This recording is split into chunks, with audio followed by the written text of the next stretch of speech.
All right, this is a real one now. All right. Welcome to the Friends of Exley podcast. Tonight's guest, JC. We've been friends for over 10 years. Can I speak? We've been in church ministries together. All right. We've led church ministries together. Yeah. We're both serving in addiction recovery ministries at the church. JC has a YouTube channel, Simple Truth, which you'll find a link to down in the description. Check it out. Tonight for the full hour. I've got different statements, JC. Oh, okay. I'm going to hand you some statements, and explain? And then we'll just riff on it. We'll just riff on it. Okay, all right. And we'll just talk. And this will get better with time, I promise. All right. So here, I'm just going to hand you one. I'm just going to hand you one. Okay. And then you read it and tell me what comes to mind. Okay. Hello, by the way. I haven't even said anything, but all right. Anyway, this says, my problem is that I love sin. All right. So I'm going to riff on that. Strong start. Strong start. So do you want to start it and then I feed go? What do you think about that statement? Your problem. You're asking me? Okay. Yeah, your problem is that you love sin, you said.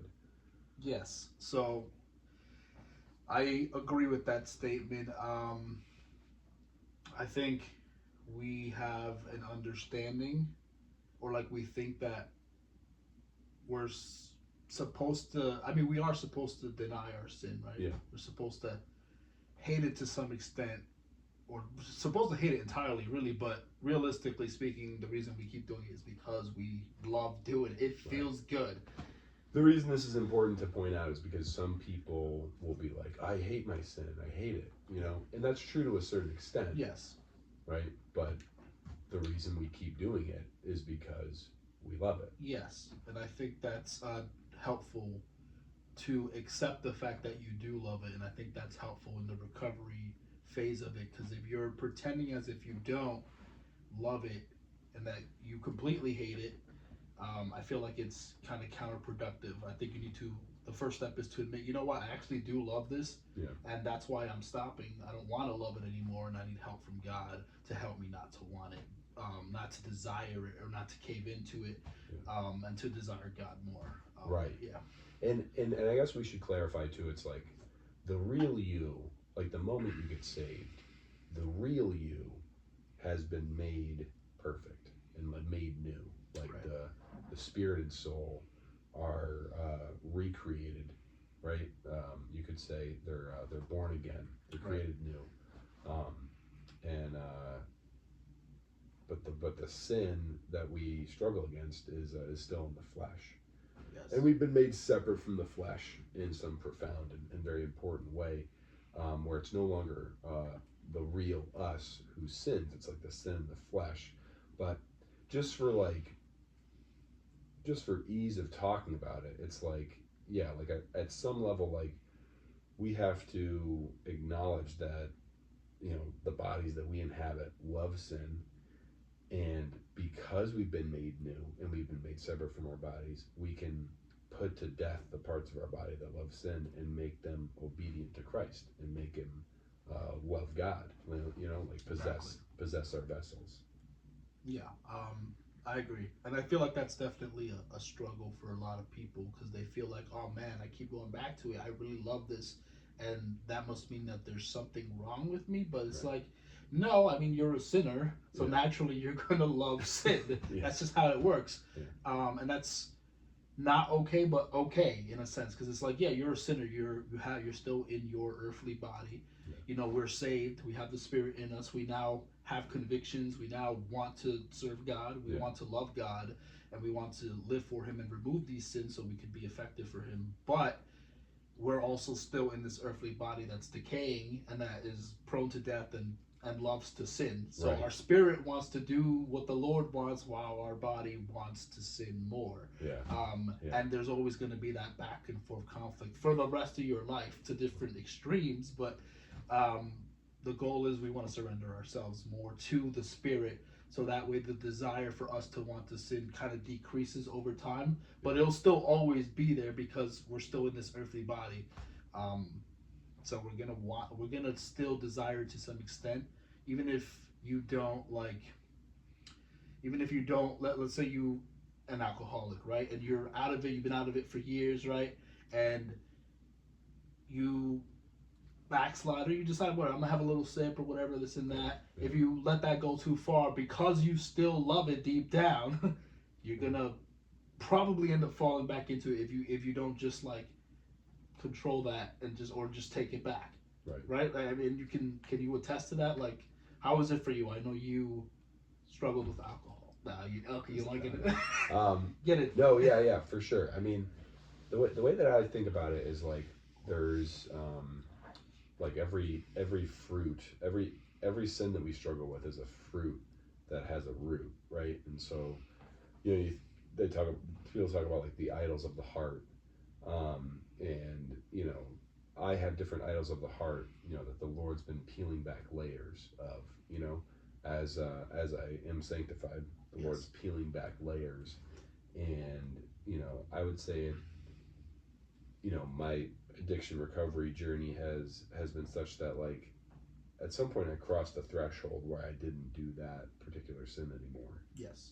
But it's still, I still have the struggles that are, decreasing, right? But that, that would still, like, you know, would still like to exhibit itself in that sin. Like I would still get something out of that. Yeah. At a very deep level. Yeah. So would you, at this point in time, after being sober for so long, would you start again, even casually? Why or why not? I wouldn't. I don't think it would be wise. Drinking is a weird one, right? Because it's like, it's something that's not a sin. Right. Like some of the other sins that we deal with. That's just, there's just, it's not like it's a good thing that you're doing too much of. It's just that you shouldn't do that. But yeah, I think it wouldn't be wise. I think it wouldn't be wise. And get into that. Why would it not be wise? What do you think it would do to you if you even started drinking casually again? I see. I know that, like, I don't have the power to. This is interesting because it kind of gets into temptation. Yeah. Like, people talk a lot about fighting temptation. I should have written that down on a card. But we always talk about, it's not fight, it's flee, right? Right. It's Run flee away temptation. from it. Yeah. So, like, I have ordered my life on a number of fronts in such a way where my whole goal is to never even enter into temptation. And that's one of the things that Jesus tells us to pray for. Like, watch and pray that you don't enter into temptation.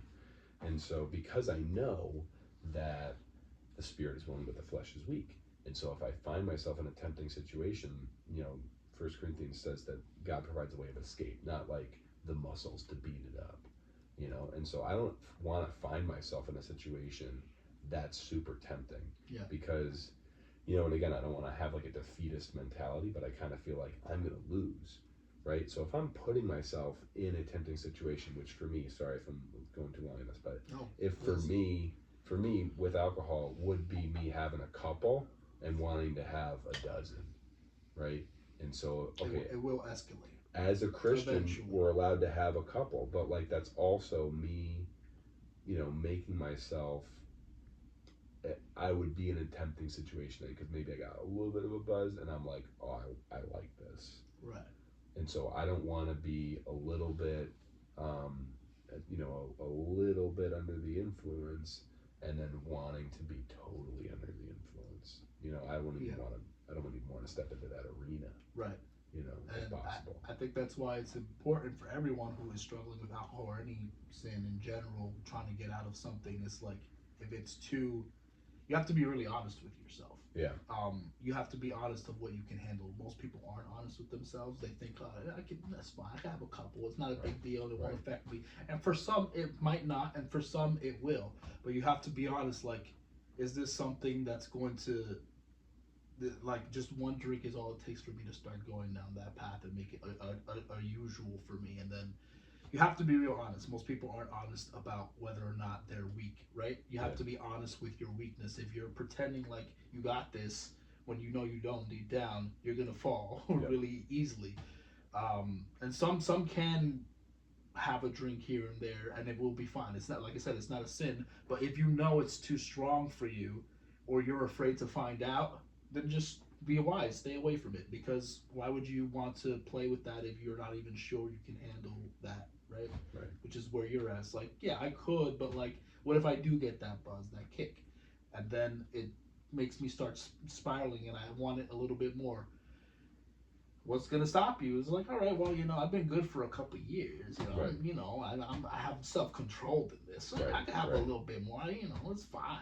Right. Right. And it's like, yeah, sure, it is, but like, will it lead you further down? And are you willing to take that chance? It's like, yeah. So you got to be honest with where you're at, and if you don't feel like you can handle it, then yeah, then walk away.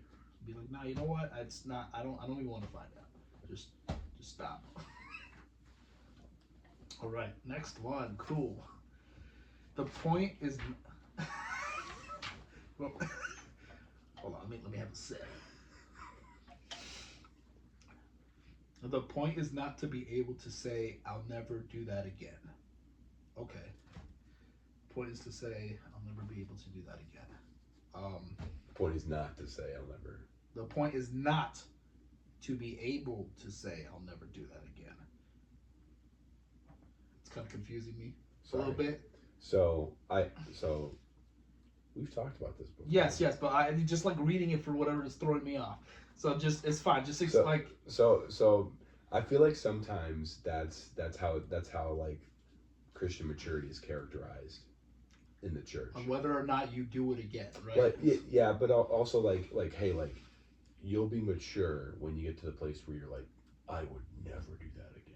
Oh, okay, yeah. You know what I mean? Yes. And I'm kind of making Right. it sound dumb, even in like the way that I'm saying it. But like, No, I get what so you're saying. there's a way that people say that, right? Where it's like, hey, you got to get to the place where you're like, I would never do that. Right.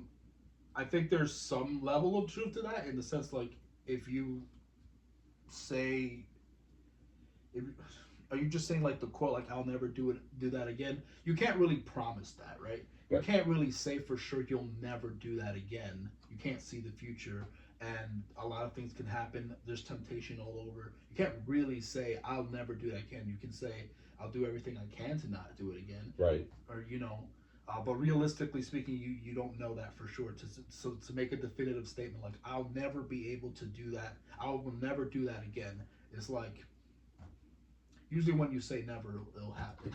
Usually, like, it's just a common thing. It's like as soon as Yeah. you say the word That's never, just big vows. Yeah. yeah, you know what? I can give a personal.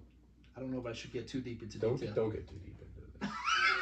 Right, we shouldn't do that, right? We shouldn't get too deep. But there was a moment where I said I would never do this one thing when I was younger, Yeah. and I was morally against it. I thought it was disrespectful, and then some things happened, and eventually I kind of went in that realm, and I kind of did what I thought I would never do. That was Yeah. morally wrong. Yeah. So I was wrong, and even though it came from a good heart, like, hey, like I think this is disgusting and appalling, and I still do, but yeah, I still did. That's whatever. So it's like I can't really say I'll never do it because we can't see our own future. We can't really determine that. So it's better to just be like, I'll do everything I can not to do it, and I will remove all temptations from around me as much as possible in order for me not to make it easy for me to fall again. Right. Right. But Right. Life is long, life is hard. There'll be temptations. Things will happen in your life. A lot of drama can happen, a lot of bad things can happen that can lead you into a dark place that might lead you back into doing that again. So you really don't know. So don't make a promise to God like I'll never do that again, or even a promise to yourself. It's like, Lord, help me in the future so I never have to do that again. But if I do that again, Lord, just help me come to you immediately, right? Bingo. And that's that's exactly where because what I like to say is like you can't say you're never gonna sin in that way again, right? Whatever way it is. But what you can do is you can say wherever I find myself, like when I come to myself, if I've just been, being an idiot again, or if I've even been just outright disobedient for a while, what you can do when you come to yourself, like the prodigal son in the pig pen, it says that he came to himself. It's like you go back to God, just like you said, you go right back to God, and that's the kind of determination that you can make for the rest of your life, being like wherever I find myself, when I come to myself, I'm gonna go to God, I'm gonna stand on His promises, you know what I mean, and I'm gonna you know I'm forgiven, stand on the Yeah. righteousness we have in Christ, and sort of start over. Not but maybe start over is not the right way to say it, but Right. keep Yeah. going, keep going. Yeah, I agree. And a little bit of danger with that too is like, let's say you went five, whatever, how many years without going into that, and you made that definitive statement. It's been 5 or 6 years, and then you did fall into it. You chose to sin, right? Yeah. I'm trying to make sure I don't lose my train of thought here. um, you kind of like hold on to that fact, and then you're supposed to go to God right away, but because you've already been not doing it for so long, you're kind of prideful, and you're like, oh, I don't want to go back to God. It's been 5 years. I've been so good. So then you don't immediately go back to God. So that's kind of like a tricky slope. So like God says, come to Him. Because you don't want to admit You don't want that to you admit, just lost yeah, that that you streak. lost that streak. Yeah. Yeah, yeah. And then it becomes more about the pride of how long you lasted, as Right. opposed to, hey, I'm still a sinner. I messed up. Let me go to God right away, Right. so He can forgive me of my sin that I just committed, and let me Right. keep pushing and moving forward. But people will get stuck on that, especially the longer you've been free of something, free of giving into something. It becomes a badge of honor. It does become a badge of honor. We by nature just become very prideful about it. Yeah. And that becomes hard. So then, yeah, the easy solution is, I pray that I'll go to God immediately. God, help me, so I go to you immediately. Help me not to become prideful Right. in the recovery that you've helped me attain up Right. until this point, right? Because we eventually start to take the credit for ourselves without realizing it. We're like, yeah, like I've been good for this long. It's like, yeah, God helped you be good for that long. It Right. wasn't all you. Right. And it becomes embarrassing to go back to God after so long. Like, God, I thought I had this. I said I would never do it, and now I'm too embarrassed to come to you. And then you start struggling for a little bit, and you're like, I should have just came to Him right away, but I didn't, because I was proud of the fact that I lasted 5-10 years without Right. doing it, right? And Right. then you fall, so it's a tricky slope. You should never say you'll never do that again, but it should be, I will do everything in my power with God's strength to never do it again. But if I do, Lord, help me come to you immediately and confess that sin, and help me not to fall further down, right? Yeah. Just making sure I'm in frame. Fair enough. Oh man, I thought we were just gonna do one, and it was gonna be a long Keep time. going, keep going. All right, that's cool. I love you, man. The only way to stop sinning is to know you don't have to. Okay. The only way to stop sinning is to know you don't have to. The only way to stop sinning is to know you don't have to stop sinning. Right. Don't pretend like you didn't write this. Okay.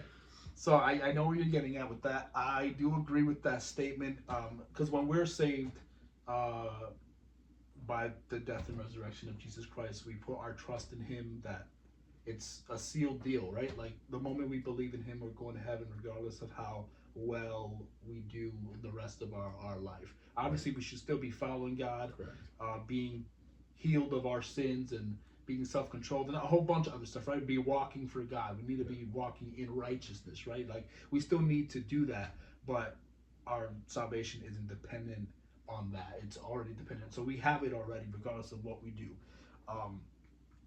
But in regards to stop sinning, let me see. Yeah, the only way to stop sinning is to know you don't have to. I think because we get stuck on the fact that, like, if I'm still sinning, then either I'm not going to heaven, or God doesn't love me, or I can't go to God, or whatever. Like there's this barrier, this wall that we put on ourselves, saying that because we do sin, or we keep falling into sin, that automatically excludes me from God's blessings, from heaven, from Yeah. all that, and we forget that it was never us to begin with Yeah. that got us to heaven. It was Jesus' death and resurrection, and we put our faith in that. So that's what it's really about. But it's hard for us to get past that wall, and we don't technically have to stop sinning because we do. We should be walking in righteousness. We should be we're reflections of Christ, Right. right, on earth, and God's purifying us. He's changing us. He's transforming us into His image. Um, but we will sin again because we're sinners, and God is still fixing us. So there's a natural process, right? Um, I like to say he made us righteous so that we could walk in righteousness, yes, so yes. that we could do So you're righteous putting on works. this title as you're not a sinner anymore. You're righteous, and therefore, by having that title now in your mindset, you're like, okay, I'm righteous because of God. I now fall by different rule sets. Now you're not locking to yourself as in I'm a dirtbag sinner, Right. and there's no way out of this. Like, no, I'm now a man of God, a woman of God. I can get out of this because God made me righteous. He gave me that title, so I need to trust in that title and act accordingly into that, and I, ask God for strength to help me to walk in that righteousness because we still see ourselves as dirty because we are to some extent still dirty, but spiritually we're good.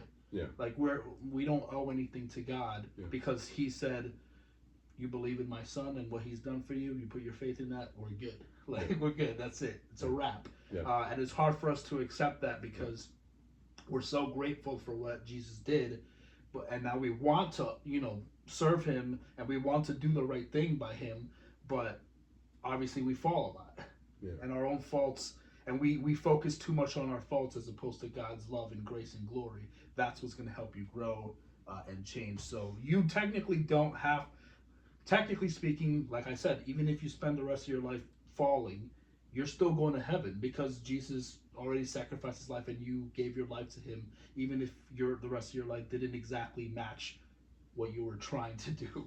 The, the other side of the coin is like if you constantly, you fall short, and then you sort of double down, you're like, I have to stop doing this, and you fall short again, Yeah. and you kind of double down, you're like, oh, okay, I gotta do better, I gotta try harder, like, oh no, I have to stop doing this.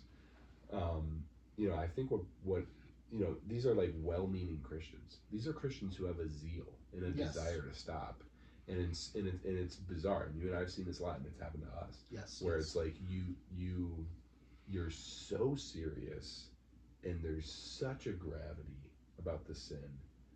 It puts you into more bondage to the sin, Yes. and that's actually biblical. Because you're giving more control to that sin. You're Right. saying that this sin, me overcoming this sin, is more powerful than anything else, and if I can't overcome this, then it's all worthless. And it's like that's not true. Yeah. Like you're saved, you're loved by God, and that's it. Like Right. it's set in stone. It's done. Like you can't change God's heart. He's already decided. You chose to give your life to Him, and that's it. You can't leave His hand now. That's it. Period. And the sooner you accept that and start to walk in that and believe in that, the easier it will be to overcome sin over time. Right. Right. But it will take a lot of time. Yeah. Because what happens is when people think that ultimately, like, I don't think people are thinking this word for word, but what you're doing is you're thinking that your righteousness stands or falls on how well you're doing, usually with just a couple of like big sins No. that you struggle with, right? No. And so you think that like, oh, I'm struggling with that, and so you almost feel like I can't even approach God. Exactly. Right? Like I'm not righteous. I can't approach God. Sometimes you even question, like, am I even saved? You know what I mean? Like I'm struggling so happens much. a lot, especially. You isolate yourself from other Christians, and the Bible also says it's like you're giving power to the sin in your body. Yes. Because you're living as if you're still under the law. You're still trying to justify yourself by the law, and you're alienating yourself from Christ and the power of His grace. Yeah. And It's very hard for people to move past that stage of this sin needs to be gone or else. yeah, And it's like there's no or else. Like you're going to God already loves it. Right. There's no or else anymore. It's just you're doing this so you could be transformed, so you could be used for the work of God, and Right. like you're doing this for a greater purpose than just to stop sinning. Like it's Right.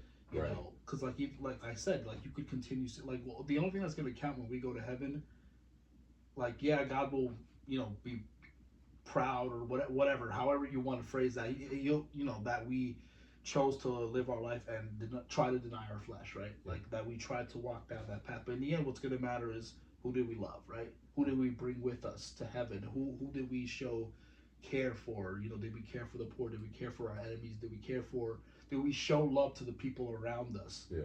And that's really what God's gonna look at and be like, okay, like we're like, are you my faithful servant? Did you do what I asked you to do? Which our main job is just go love other people. That is the job, not stop sinning. Right. That is a byproduct that you should stop doing for lots of reasons, Yeah. but not to go to heaven, and not because God doesn't love you or anything. Like we should just keep living for God, and that's that. But not to keep our place with Him, or to be under to be under His grace. Yeah. His grace is given already, Right. always.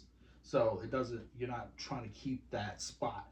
That title. You Yeah. have the title already. You don't have to keep it. It's Yeah. done. Yeah. So you just have to breathe now and be like, all right, I'm not going to lose my title, but because I can't lose my title, I want to respect that and be like, okay, I want to keep moving forward, right? Right. Like I could think of it kind of like, and I'm sorry if I'm rambling. You're good. Think of it like, your dad's like a big employee.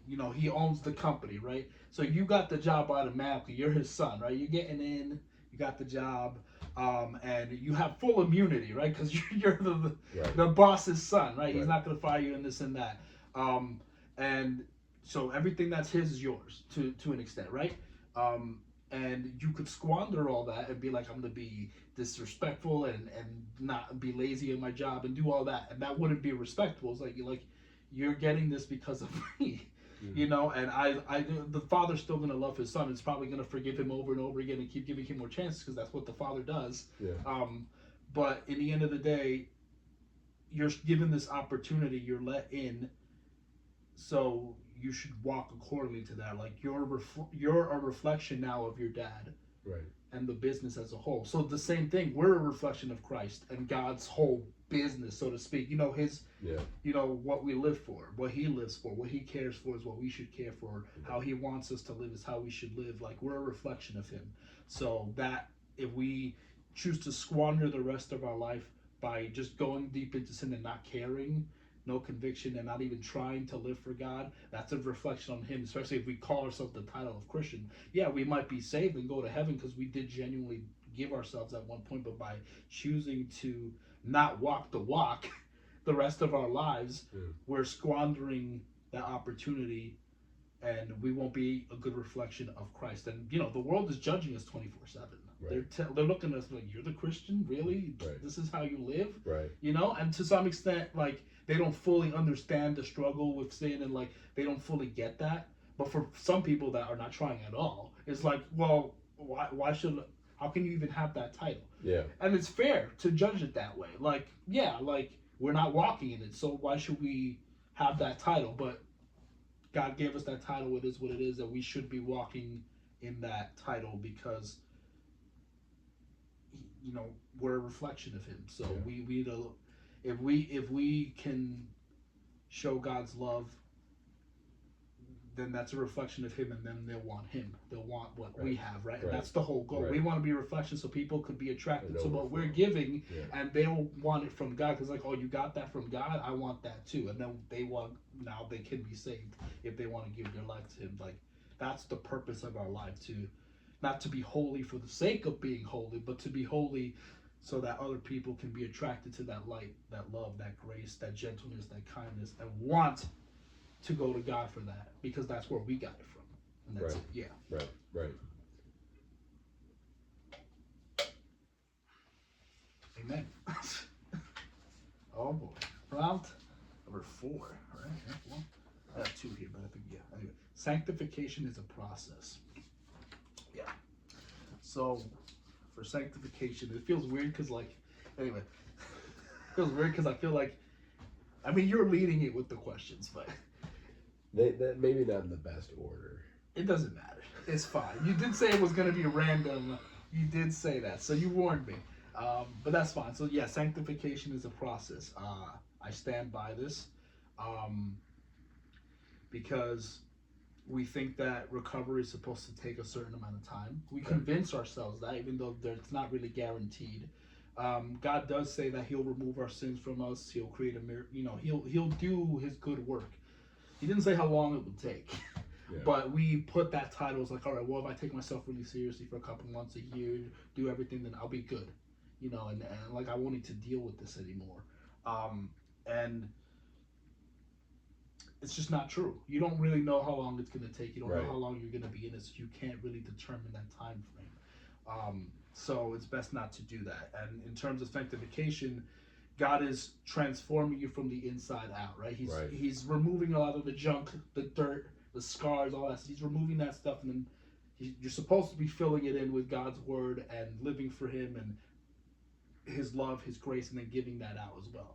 So the sanctification is a lifelong process. It's not like, all right, let me study the Word of God for a good 2 years, really go deep into it. Let me go serve here. Let me go do all these Bible studies. Let me do all these things, right? All these actions to kind of prove that, like, I'm doing it. Yeah. And you're trying to rush the process of God. And it's like, it doesn't really work that way. It's a lifelong commitment that you have with God. It's a relationship you have with Him, and a relationship can't be rushed. You can't like speed run a relationship in like 2 years and be like, all right, I got this. Like, we're good. Like, you're married, I'm married, right? We learn more about our wives every day, and the relationship changes as time progresses for different reasons, right? So like, it's not realistic to just say, okay, my entire Christian walk can be mastered in 2 years, and I'm good. Right. And this like sanctification should be easy. As long as I pray every day, I read the Bible every day, I give up all my temptations, and I do that, I follow all the rules, then I should be good, and the sanctification process is quick and easy. And it's like, no, it takes a lot longer than and that. Hey, and those are all things we should do. They're good things that are helpful, but they don't. Because the problem is that, again, it's like we're in this flesh that still loves sin, and so we, like I almost think about it. This probably isn't like a theologically perfect way to say it, but like when we're in control, like when the real us, the real regenerated spirit, soul us that's inhabiting this flesh that still has sin, like when we're in control, we make all these changes, right? Where we're like, all right, people, place, and things. Like I'm not gonna go here. I'm not gonna hang out with that person. I'm not gonna do that anymore. And the Lord convicts us of new patterns all the time. Like, oh, don't stay up late on Tuesdays anymore. Or little small things. He'll be like, hey, this leads to sin. Like when you do this, it leads to sin, and so you make it hard to sin. I like to say it's like a shorthand. Like make it hard to sin, right? And the other side of that is you make it easy to grow. And you mentioned that, like you read the Bible, you go to church, you go to Bible study. Yes. Right? Those are all good, but like what you're doing, what you have to understand is like what you're doing is you're positioning yourself in the best way for God to do the work that needs to happen. Right. Because we can't in and of ourselves like change like that part of our flesh that still loves sin. Like God is the one who's going to be doing that work.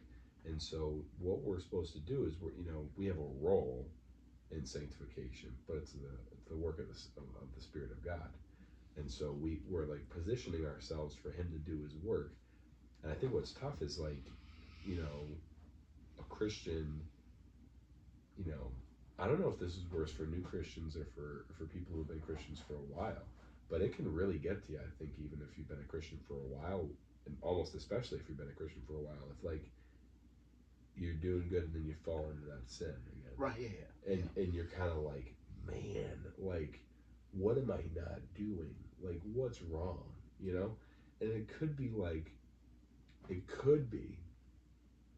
you go to the Lord, you talk to some people who know you, Christians who love you and know you. And it could be that like you're not really doing anything wrong, and there's nothing that's missing from your life, This is just, it's a process. You know Yes, what I mean? and it's a moment of weakness. We're gonna Right. have moments of Right. weakness where we fall. Like you have to. I think people can't accept the fact that they will fall again Right. someday Right. in some way. Like, yeah, you're gonna fall at some point. It's great. You've been, you know, like you go in with the optimism of like and the confidence of like, yeah, like I'm not planning to do this again. But like also acknowledging like I can fall again. I'm still a sinner. Like things can happen. Don't become overconfident and Yeah. cocky in the fact that you think that you'll never fall again, like what we said before. But you will because you're a sinner, and Yeah. you know if all the situations are correct, they'll get you to fall. You know, Right. Right. um, Right. but yeah, so it's hard to when it comes to sanctification. It's important to understand that it takes just a lot of time and God's working on you. He's tuning you, you know, he's refining you, he's Right. sharpening the edges, you know, and Right. we're also helping each other as Right. Christians. We're sharpening each other, you know, you also need help. You can't do it all on your own. You need help Right. from God and Right. from other Right. believers to grow. It's not a process you can do on your own and speed run. You know, it's not just a formula that just works and this you know if you work out for this amount of time and this and that by a year you'll be at this stage. Like, yeah, that will always work, but this is a spiritual walk, Yeah. and you can't really rush a spiritual walk. Right. It doesn't really work the same way. It works the same way in the sense that, you know, being dedicated and devoted and stuff like that, and being consistent and Yeah. training in a sense, right? Making sure you're walking the walk and, you know, being consistent and all that. But like, it's a spiritual walk. We're fighting against our own flesh, and we still Yeah. have it. So it's unrealistic to expect that it like will never sin again. Like that's Yeah. just not real. And the Bible very clearly says that. Like you're a fool if you say you won't sin again, Yeah. and you're not a sinner. Like Yeah. Yeah. there's no perfect man on earth. Yeah. So you have to expect that at some point you're gonna sin. And we all sin every day. There's things that we don't even think are sin that are sin. Yeah. You know, so like Yeah. it's just an unrealistic thought, you know? Yeah. Yeah. And I think, like, again, to go back to what I was saying about the root, you know, the sort of like the idol root, the idolatry root or whatever, and it has these different fruits of sin, and that, God's peeling back layers, and like, that is what's taking time, right? Is like he's replacing our love for sin with a love for him, Yes. right? And so we can take part in that progress, in that process, and there's certain common obstacles that we can run up against, that through counseling and through meeting with other people, we can help identify with ourselves and with each other, to kind of, again, it's like our role is just positioning ourselves, but if we know these obstacles, we can kind of like help. Yeah. But again, it's positioning yourself for God to do the work that God's going to do, Yeah. and He doesn't really say how long it's going to take, and so the experientially, what a lot of Christians experience is they'll, initially, as they make all these changes, making it hard to sin, making it easy to grow, Yeah. they'll experience I don't know which way I want to do the curve. They'll they'll experience like where they're sinning less in that area, less frequently, and in addiction, they talk about frequency and intensity as being two factors of an addiction Okay. that sort of show like how addicted you are, like how frequent it is and how intense each fall is. Okay. And so as you start on this journey, you'll see it become less frequent, and you'll see each fall become less intense.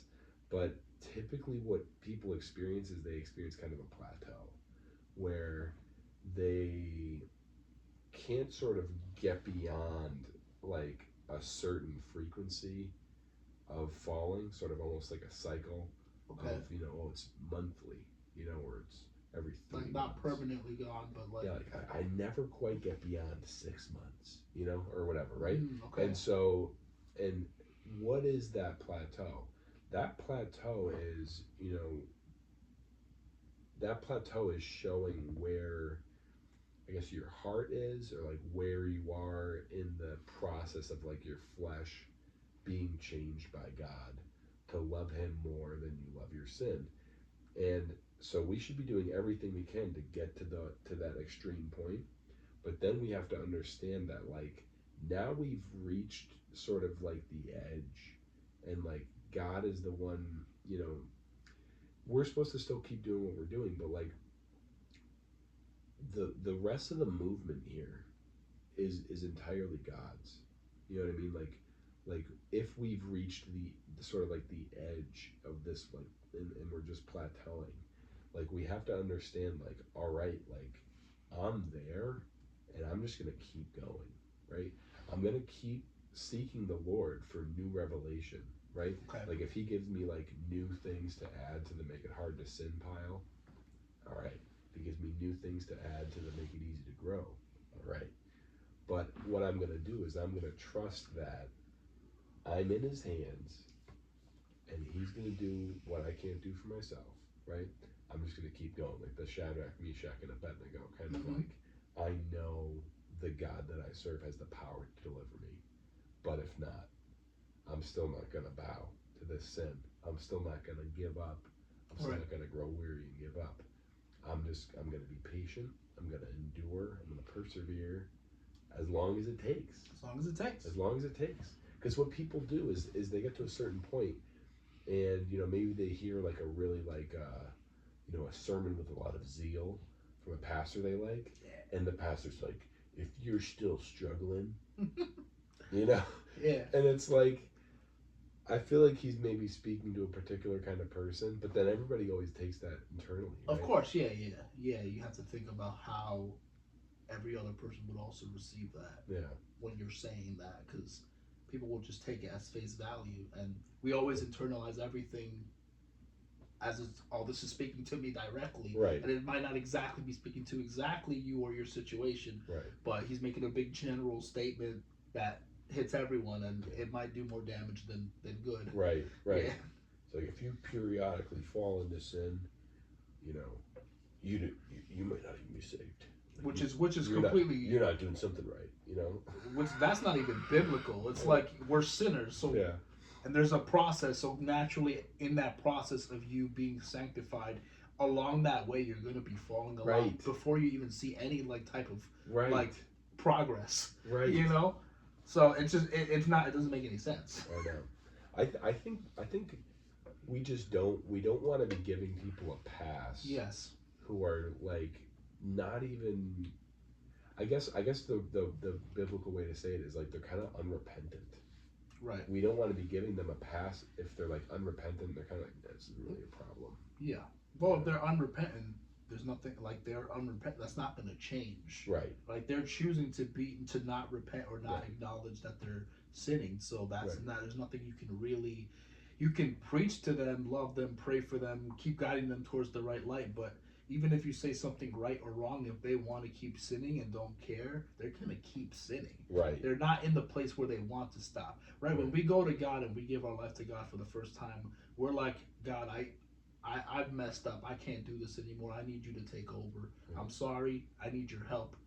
What do you want me to do next? Right? Like you're humbling yourself.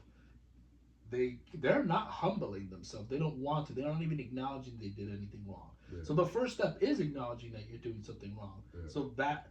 So even if you give them all the best spiritual advice and you pray for, like, if they don't really want to stop or care, like, it's not going anywhere. Right. They have to get to the point where God convicts their heart, and then they want to change. If you don't even want to change, nothing's gonna happen. Period. Yeah. You have to want to change. You have to want it. Yeah. Yeah. So yeah, it's tricky, but Thanks for coming on, JC. Do you have any final anything final you want to say? thank you for having me. You're welcome. This was fun. Just as a final note, I mean we've made it kind of clear, but just in case, right? Like we're not condoning sin, obviously. We're not saying it's okay to sin. No. There you go. You're gonna get them all twisted. We're not saying it's okay to sin. It's not okay to sin, but the sin that we do is just it's different now, right? Like before, we're saved, our sin is counted against us, and we're going to hell because of it, right? Right. But as believers now, it's not counted against us, so it no longer plays that same role of condemning us, right? Yeah. So we're no longer condemned for that sin, but that doesn't mean that there's no effect of that sin, Right. right? So yeah, you should stop sinning because it hurts you, Yeah. it hurts people around you, Yeah. even if you don't realize it, and it also hurts your to some extent, right? Your not your walk with God per se, kind of your walk with God a little bit, but more so like the effect you can have in God's work in your Yeah. life, right? Right. Like God has a good work in you, He's sanctifying you, and by surrendering yourself more to Him than to sin, you get to be even more and more effective for Yeah. His mission, right? Yeah. And you will be a light, a stronger, brighter light for the world around you, and even new believers or people who are like kind of falling off, or like you'll be that light that brings them back in. So that's the goal. We're sin like when we sin, it's not counted against us, and that grace that we have and that freedom that we have, knowing that, oh wow, like I'm not going to hell, even though I keep screwing up like this. I'm trying, but I just can't seem to get it right, or I can't seem to like get a good consistent streak or whatever. Like whatever we're trying to, like I can't seem to do it perfectly right, which is fine. We're not going to be perfect, but I can't seem to do it perfectly right. So this must mean that there's something wrong with me, or I must not be saved, or I might not be going to heaven. None of that is true. It's just the sooner you remove that thought process from your head that you're losing something Yeah. by falling into sin, by choosing to sin, Right. the sooner you remove that, the easier it will be to overcome it. You're supposed to be overwhelmed by God's grace, by His love. The fact that He forgives us is all that, like past, present, and future, Yeah. like immediately, and the fact that we get a free ride into heaven, even though we keep screwing up like bums, Yeah. right? Yeah. Like that should be so overwhelming to us, His grace and His love, that it overflows, and we're like, wow, like we want to surrender our sin more, not out of this desperation to go to heaven or to seek God's approval, but out of love, right? We're Right. supposed to do it out of love, not desperation. Right. We're supposed to feel God's love so much that we want to stop sinning more because we want to be more effective for Him, and we want Right. to care for other people more, and we want other people to be saved, and we want to be a better light. Like the direction is more positive, while the other way is more negative, where you're just like, man, I got to keep doing this right, otherwise other people are going straight to hell, and I'm going straight to hell with them, Right. and like Right. it's like this desperation where like you're not supposed to be afraid of of anything. You're Yeah. supposed to be free, like God says, right? Like my yoke is easy. Like it's Yeah. not supposed to freak you out. Right. It's Right. not supposed to be light. You're supposed to be free because God's forgiven you, and there's nothing you can do to change how He feels about you. Yeah.